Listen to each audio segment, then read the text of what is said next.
I'm Billy Hollowell, and welcome to Newsmakers, a show where we bring you interviews with pastors, actors, entertainers, and other notable news figures.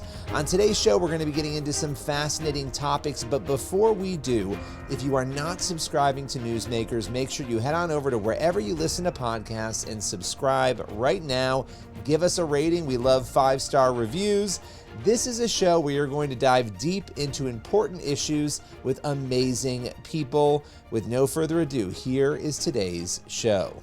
On today's Newsmakers, we're telling an incredible story. It is a healing miracle. The man's name is Christopher Gunderson, and he spent the first 16 years of his life unable to eat and in desperate need of medical intervention just for survival. Now, we're going to get into his story today, but this is actually a story that is mentioned briefly in our documentary, Investigating the Supernatural Miracles. This is a documentary where I go across the country sharing radical stories of miracles, healing miracles that we dive deep into from an investigative journalist perspective, unpacking them and allowing you to make a decision about what you think actually unfolded and whether or not you believe God was at work.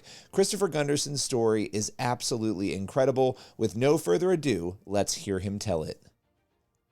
Chris, it is great to connect with you. I've got to tell you, there's so many interesting connections between you and your story that we're about to get into, and Investigating the Supernatural Miracles, which is our new documentary at CBN.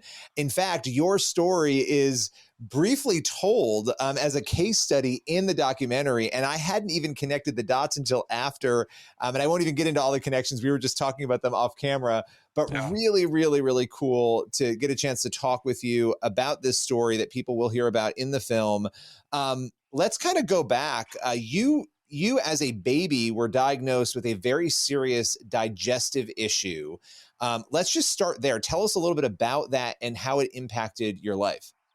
So I was born with a syndrome called chronic pseudo-obstruction syndrome, and it was a congenital defect. So I was born with it.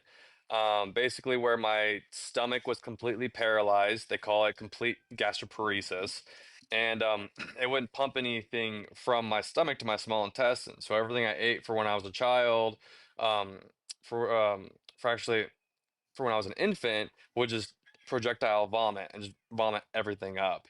And so I wasn't able to actually get any kind of nutrition for a long period of time. It took my parents and the doctors several studies and diagnostic tests to figure out that that was truly the case, that I had complete gastroparesis.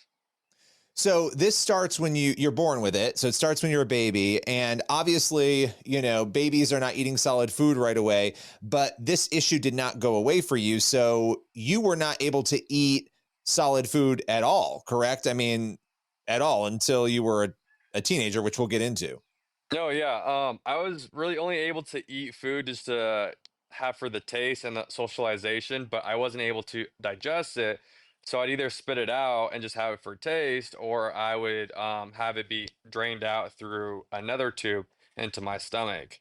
I had two tubes. One was connected to my stomach to be able to decompress everything, stomach acids, saliva that I would swallow, as well as a little bit of food that would swallow that would be able to get through a very small hole in my stomach. And then I would have another tube connected to my small intestine, that was where I was getting the nutrition from, the formula. How okay, I mean this is wild to me because obviously eating and drinking are things people take for granted every single day. They're things we have to do to survive. They're things you have to do very literally to live. You were unable to do these things. So what was your typical form of nourishment? Just you mentioned the tubes, just so people understand. It sounds like you were being fed through tubes then. So as early as for as early as I can remember, I'd always have a large dose of formula through my feeding tube during the night, and then just a little bit during the day. As I got older, the requirements were more, and as I played sports and everything, I had to have more nutrition. It was just a lot more difficult to get that because it was a slow drip process. You can't flush the small intestine with a large dose or a large bolus of anything because it's too intense for it to actually take on. So it's like literally a drip, drip, drip to be able to get that nutrition in. And Wow. so where people were able to consume large amounts of food in a short amount of time to be able to get that energy and the calories that they needed. For me, it took hours on end to do. Yeah. Yeah. I mean, okay. So this goes on. How did this affect you? Not just physically, and let's start there, but also mentally, socially, spiritually. I mean, this seems like a massive deal that would really append anybody's life. You know, the blessing in disguise was that I was born with it, so I didn't really know any different aside from what I could see from my peers and my siblings. But it was my normal. But still, given that, there was definitely its challenges and its hurdles that I had to overcome. Every day, I would have bile actually back up into my stomach and cause severe heartburn on like a daily basis. And so I'd have to constantly drain that out throughout the night and throughout the day. Trying to go on any trip was almost nearly impossible because I literally had to carry all of my nutrition with me anywhere I went. And then just, I think the most difficult part with being a very active child was just to keep up with the energy level that I had expanded all the time. And so there was a scenario all the time during PE class back in grade school where I would get dizzy. And so my PE teacher would have me lay on the ground and put my feet up to be able to help with that. But I felt like I could never actually keep up with the amount of energy that I was expending. So it made it where I'd get tired and fatigued and actually almost pass out multiple times. Well, especially because, obviously, if you're not getting enough nutrition to begin with, now you're working out, you're sweating, now you need more nutrition, right? To burn off. You need more of Exactly. those like Exactly. that. I mean, would it have been easy for you? And this may seem like a silly question. Obviously, having a huge burger or a huge meal wasn't going to happen for you. It couldn't Mhm. happen. You'd either throw up or it would have to be drained. But if you were to drink a Gatorade, let's say, were you able to do that? Like, how did it work with getting the liquids into your body? So the only way that I'd actually get the benefit from it was through my uh jejunostomy tube, my J tube, also the tube connected to my small intestine. There was no beneficial factor at all for me actually physically drinking it, aside from just quenching my thirst. When the fluid actually hits your tongue, it will quench your sorry, I'm stuttering here. It will quench your thirst for a short amount of time, but then it will come back. So I would still drink things by mouth just to quench that thirst. It's the normal human thing to do and actually helped me and felt good. But then to actually get the beneficial factor, I'd have to pump it with a syringe through my feeding tube. Wow. So, okay. So, how serious was this outside of the seriousness of having to have your entire life really be centered around eating and being nourished, right? Because even taking trips you said was hard. How serious was this medically over time? Could this have developed into something that threatened your life even, especially as you were getting older? My parents were told multiple times that the doctors didn't know how long I was going to live for. They never exposed that to me, which I'm grateful for. I don't really think that's necessary to tell your child that they don't know how long that they're going to live. When I would get sick, they would actually keep me on the chunkier side because when I got sick, I actually lost a lot of weight to the point where it was dangerous. So I was always kind of kept more on the chunkier side. Um, and there was multiple times where I got infections around the insertion site of the feeding tube. I got septic a lot too, where the infection would go not just from the feeding tube, but throughout my whole entire body. And there was multiple times, especially when I was really little, that I would end up back in the ER, back in the hospital, and there for not just days but weeks on end. I mean, so this was a very I would imagine even though it was your normal, this is a very traumatic experience. Your normal was not easy. Your normal was difficult. It was Yeah. potentially life threatening. Thankfully, you didn't realize that as a young person. So I mean, you're going through this whole experience, and one of the things it really struck me because when in the documentary, as people will see, and if people are interested in the documentary, they can go to cbn.com/supernatural. But when we talk about your case, I was asking, which cases are really compelling, and he's giving me the details, and I'm asking questions, trying to really poke holes, sort of understand, is there something else we're not hearing? And there was nothing. I mean, it was really a shocking case to hear, because I had not encountered a lot of cases like this. Now, Mhm. at some point, were you guys Christians your whole life? Did you grow up in a Christian household? What, I'm curious, your faith journey. My parents grew up themselves as Catholic, and then they switched to Christianity shortly after they had us. We were always non-denominational. We always went to a non-denominational church. Me personally, and later hearing from my parents that we believed, I forgot what the term was called, but believed that healings had ceased, um, current day, present day. There's a word for it, but I can't think of it right So are now. you thinking of cessationism? Is that where Yes, you think? yes, Yes. yes, So you yes. guys, I want to pause. So you guys actually believed while you were sick during this time that healings had ceased. That was not something that was part of your framework, your faith framework. Correct. I thought it was Okay. more so like we pray to God for like an illness, like a cold, but there wasn't something like supernatural that would happen. It would maybe like help the healing process, but never actually like a hand of God being sick one moment and totally fine the next. So, okay, and this is what makes I didn't know that detail about you and your family. So that's what makes this story even more wild. So at some point, you guys decide to go to an event where there are healing prayers being uttered, right? I mean, you Mhm. decide, what was it that caused your family, even though you didn't necessarily believe this was something that could happen, to go to that event?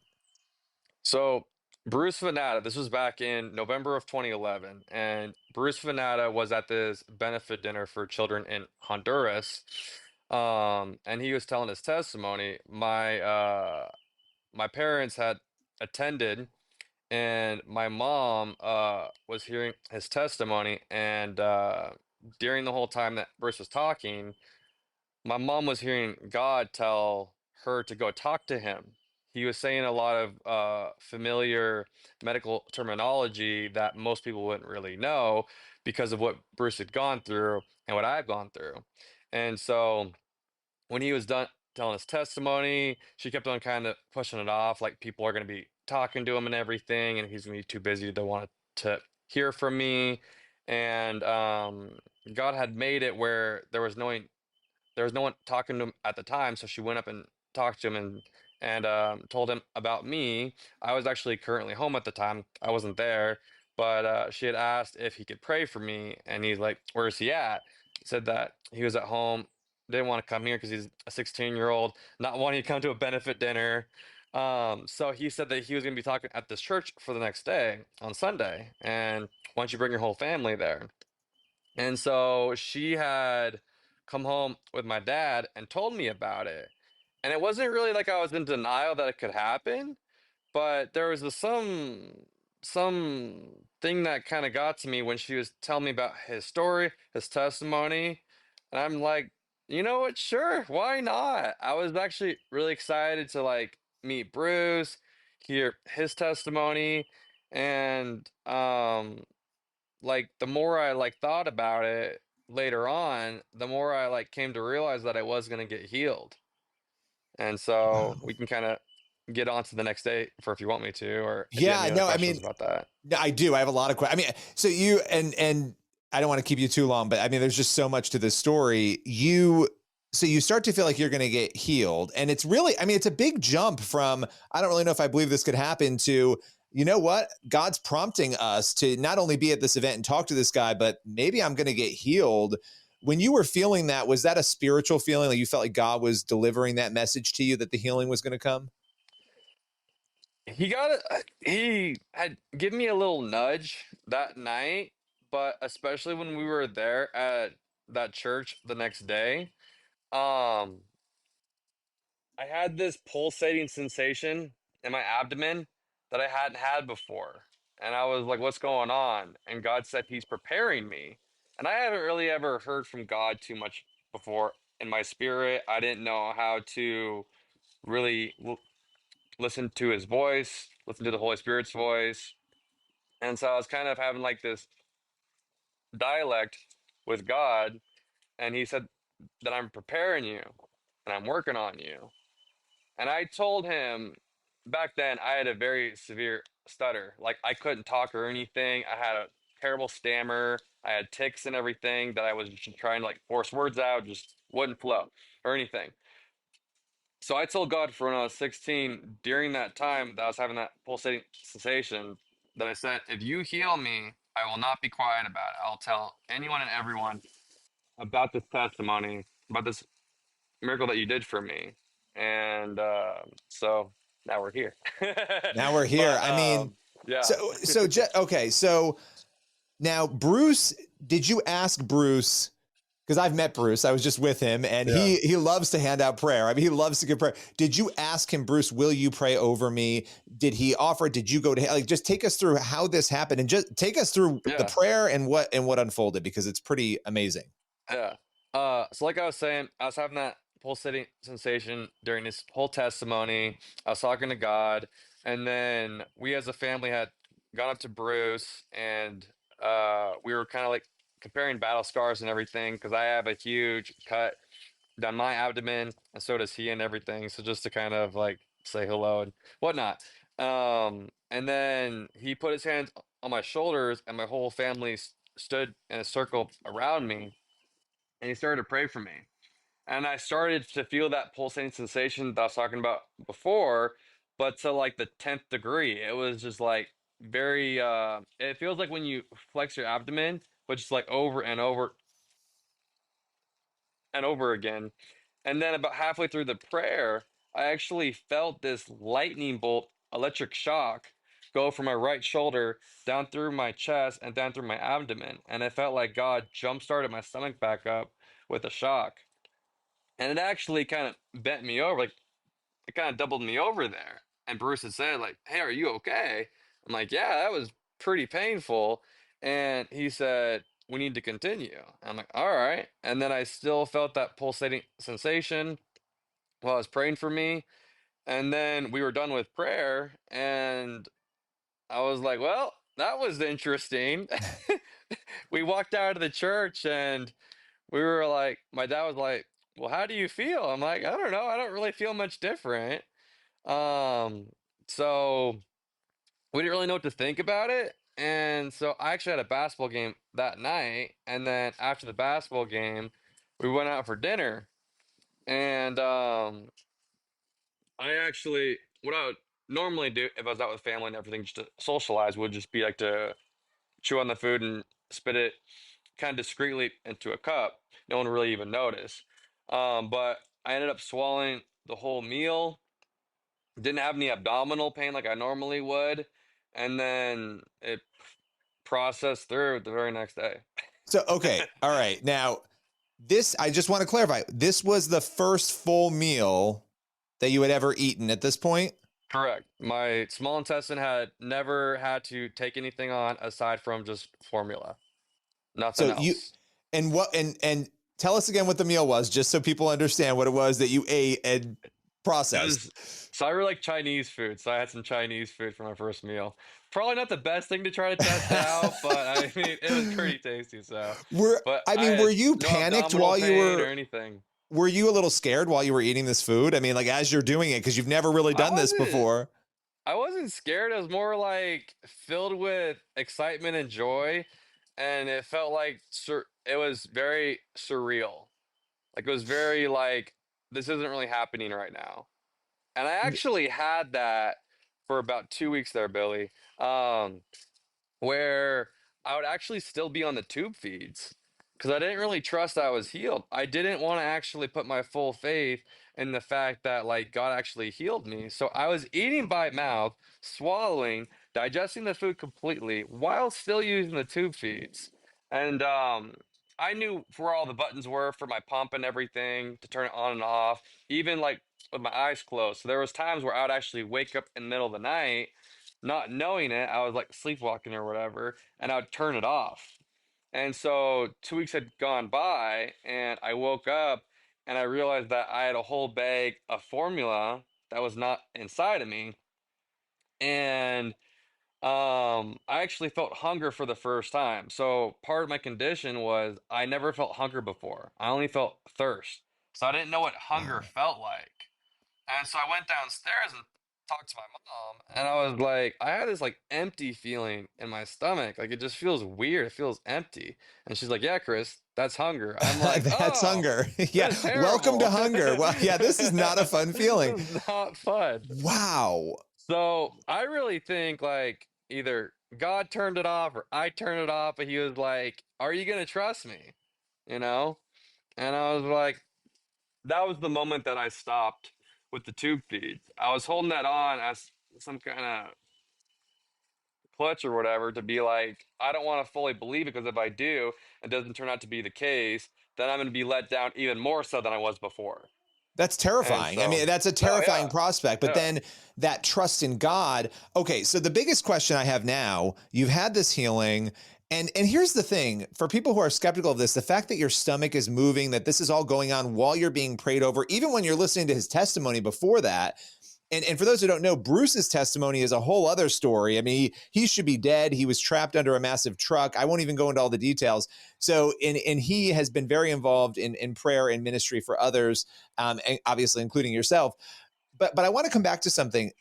When this was all said and done and you had this healing, how did your doctors respond? These are doctors at this point, you're 16 years old, you know, you're a teenager. They've treated you your whole life and they've told you, I imagine, that there's no way this will ever be healed. It's healed. How did they all react to it? So we had made a doctor's appointment with my GI specialist, and about 2 weeks after I was completely off of the tube feeds. So I can go to her and say, hey, like I've been completely off of this for 2 weeks. Normally I should be dead by now because I haven't had any kind of nutrition through my feeding tubes. And so we went to her and we're talking to her and she was like, so what's this appointment for? Like, is everything okay? How are you feeling? And I don't remember the conversation verbatim, but it was something along the lines of like, I'm like totally healed now. I was prayed for. I've been off tube feeds for 2 weeks now, and I feel better than ever. And she was very skeptical. Sorry, excuse me, skeptical of the whole situation, but she was very happy. So her main thing that she kind of went back to was that I don't know how to explain it, but I'm really happy for you, Chris. I'm really, really happy for you. That's awesome. Have any of them been able to explain this? Any of these doctors? No, no. I don't Um, know. I don't remember if I went to my primary or if he had retired at that point. But in regards to her, that was the only appointment that we saw for her, aside from actually getting them removed and then stitched up. So I actually, when we went to that appointment, I was ready to get him taken out, get it all taken care of and everything, and to move on with life. And she was like, why don't we give it 6 months just to make sure everything is working properly?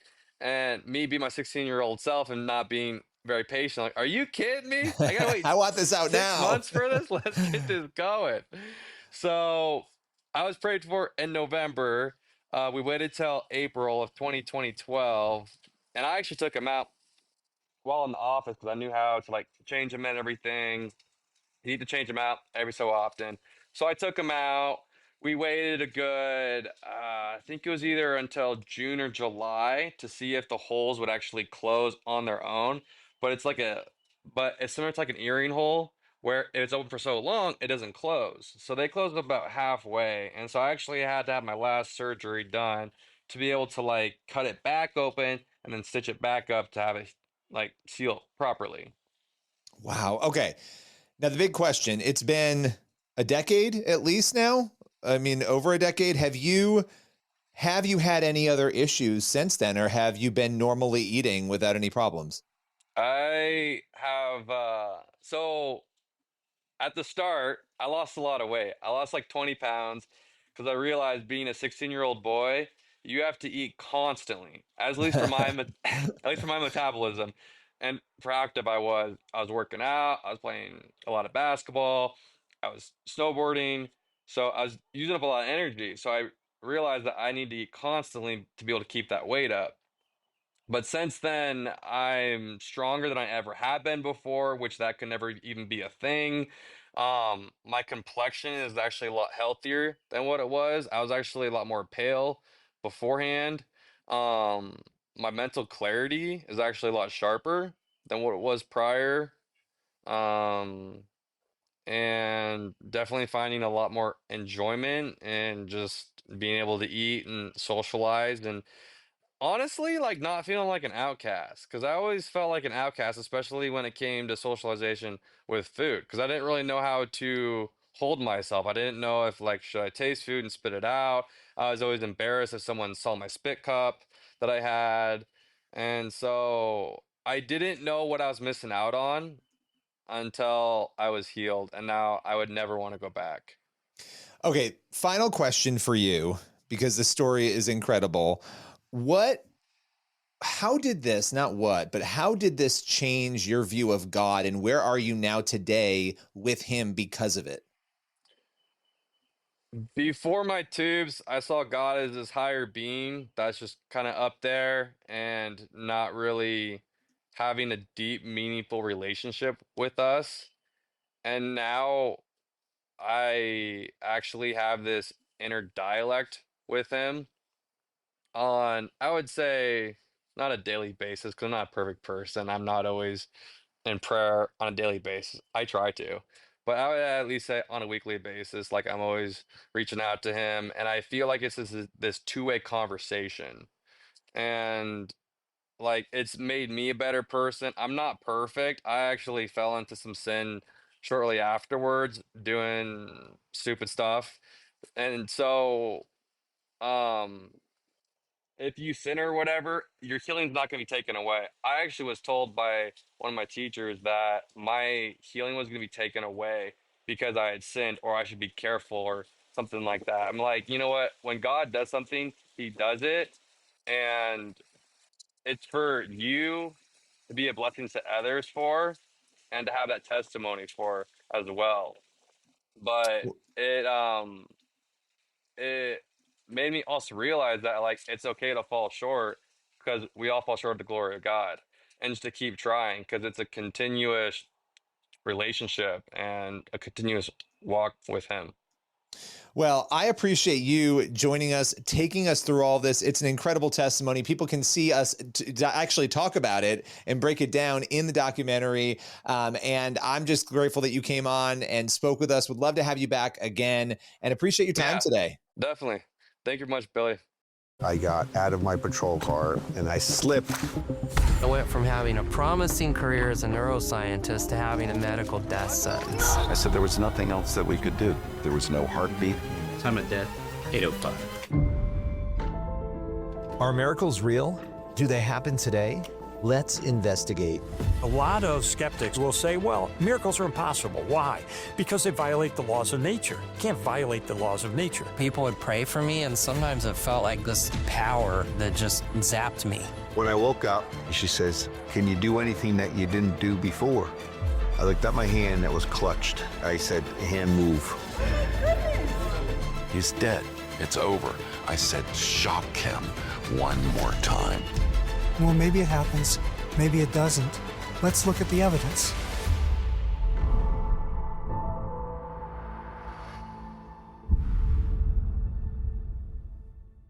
That's all for today's Newsmakers. Thank you so much for tuning in. And be sure to head on over and check out the new documentary investigating the supernatural miracles. You can find that at cbn.com/supernatural. We dive into some incredible miracles, investigating whether they still happen today and what is unfolding in various scenarios across America. Again, it is cbn.com/supernatural.